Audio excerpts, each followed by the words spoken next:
My recollection is that I first knew of Stan through dear fellow poet Robert Duncan. I think he'd sent Robert poems and wanted some kind of response. And so here were these poems. I remember writing some letter back saying they are interesting, they are playful, and the alliteration is interesting, but I don't really think they argue all that much more. In other words, the sense was this fellow is also involved with movies, blah, blah, blah. He's thinking of poetry as a more determined activity, perhaps, and what do you think? And I thought, I think movies, I mean, if he's working the visual arts, this sounds this sounds better. So that was Stan, actually. I didn't know it until some years later. I'd come up to Boulder for what was called UN Week, which was invited a diversity of people to take part in panels and talk about this and that. So I'd come up for that. And there was a reception at the president of the university's place, and we'd gone. We'd put ourselves way, way, way back in the house. We'd found the only room that wasn't sort of flooded with significant persons, and we were huddled there, Bobby and I. And suddenly the hostess came, found out where we were, and said, there are some friends of yours apparently that would like to see you. And so we were led back all the way through the house to the foyer, and there were Stan and Jane, and as I recall, the children, this incredible, sort of wonderful, gypsy-like band of people, certainly in every respect contrasting with the company. And I don't know, it was love at first sight. I wanted to, wherever they were going, I wanted to go with them. And so we quote, hit it off with great warmth and pleasure. And they were living then along Boulder Creek and up out of the town a bit. And we spent what time we had to really hanging out with them. And I was trying to recall Donald Sutherland, the extraordinary critic of Gertrude Stein, was then there. And Gamow, for example, was a very particular friend. I mean, Michael, by the way, is a very particular friend of Stan's. And it's an appetite in the two men that's quite similar. That wanting not just to engage or know about, but to have a world that isn't simply confined to an isolating monofocus or sense of values thus funded. So then our families would go back and forth. They would come visit us in New Mexico, and then we'd go visit them in Colorado. Stayed many times up in their place in Nederland. Terrific dogs. A poem of mine called Black Grackle was dedicated to them both when things were having a hard time in their relation.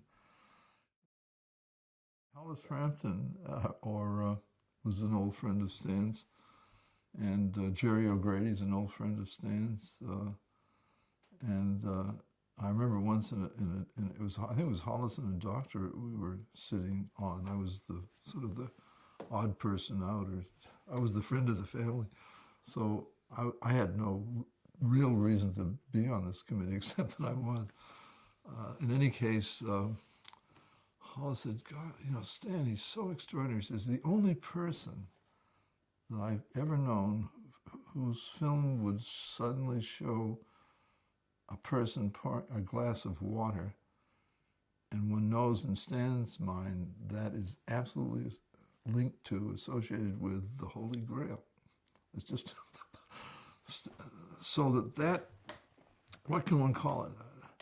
That, not literalizing, but that literal event of the mythic in Stan's work is just, I think, mind-blowing. I think 23rd Sound Branch, for example, or the extraordinary films he makes wherein a completely, quote, evident, yea, familiar physical event will be curiously permeated by this almost archaic and certainly extensive world. I think, too, that he became interested in the fact that Bobby had been making classic 8mm home movies. And he was interested that the quality was seemingly acceptable because he was buying otherwise used film stock, and he liked the simplicity of it.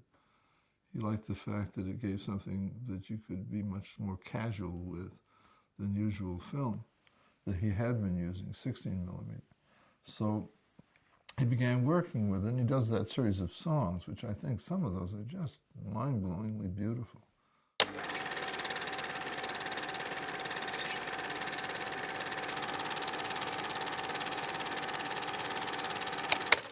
Well, I remember one film in that series where the women are dancing, and you get this great sense of swirling where you recognize that these are actual persons, and then what you see begins to distort, so you get only the sense of just movement, and it's just wow. And that was, I remember he was filming that in our living room in Placitas, New Mexico.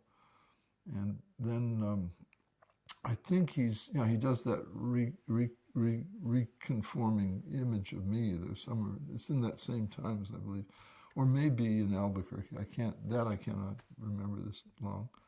I remember the one he does of Mike, for example, which is very moving to me. These are not so simple. These are not psychic portraits, or these are not translations, or these are basically visual, I think, yeah. And I think there's an empathy, or as they say, or certainly a sympathy that recognizes the person in situ or knows where he or she is, but will nonetheless make the term primarily visual. Mothlight, for example, a film in which he's using strips and putting in literally moth wings so that when they are projected, they make this curious flickering pattern.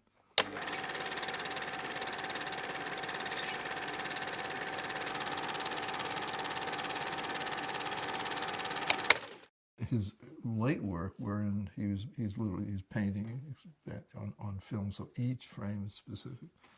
That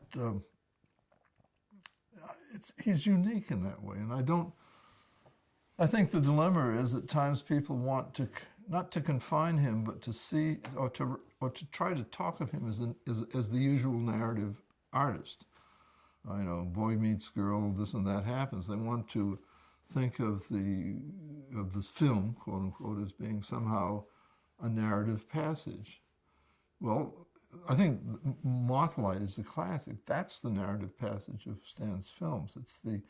It's the visual leads, not the associational or the story otherwise the case. And that's what again makes, to my mind, that 23rd Sound Branch a masterpiece. Simply that it's that the inherent mythos of the quote story is so extraordinarily located in the visual event of that very literal fact of things.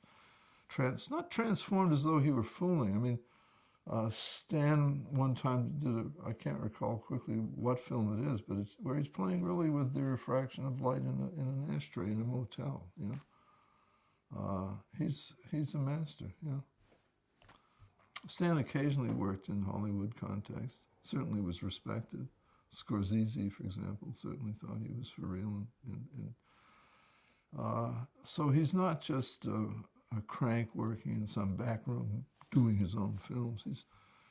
He's been the defining independent filmmaker in this country for 50 years, I want to say, which is pretty damn good.